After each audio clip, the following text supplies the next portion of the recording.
নমস্কার বন্ধুরা, আমি সরমা। এখন চলে এসেছি বাজারপাড়ার ঘাটে। সোদপুর স্টেশন থেকে 1 নম্বরের দিকে এসে একটা টোটো অটো ধরলেই 10 টাকা ভাড়ায় আপনারা চলে আসতে পারবেন বাজারপাড়ার ঘাটে।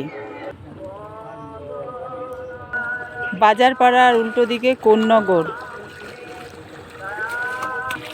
বাজারপাড়ার ডান দিকে খড়দা ব্যারাকপুর, বাঁদিকে বারো মন্দির ঘাট, মৎস্যতলা ঘাট, সোজা চলে যাচ্ছে দক্ষিণেশ্বর মন্দির, বালির ব্রিজ।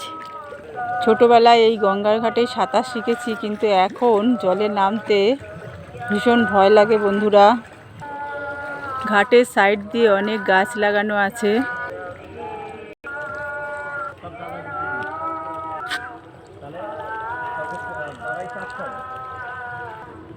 যখন খড়দার থেকে জলটা এই দিকে আসে,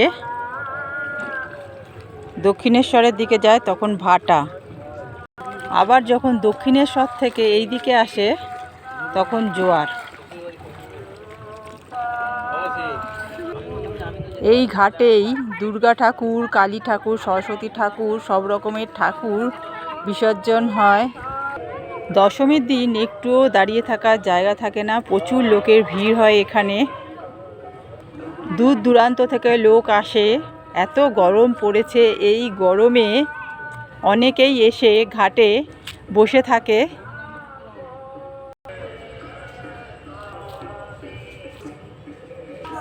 গঙ্গার ঘাটে আসলে মনটাও শান্ত হয়ে যায়, ভীষণ ভালো লাগে। শুভ সন্ধ্যা বন্ধুরা, সন্ধ্যা হয়ে আসলো।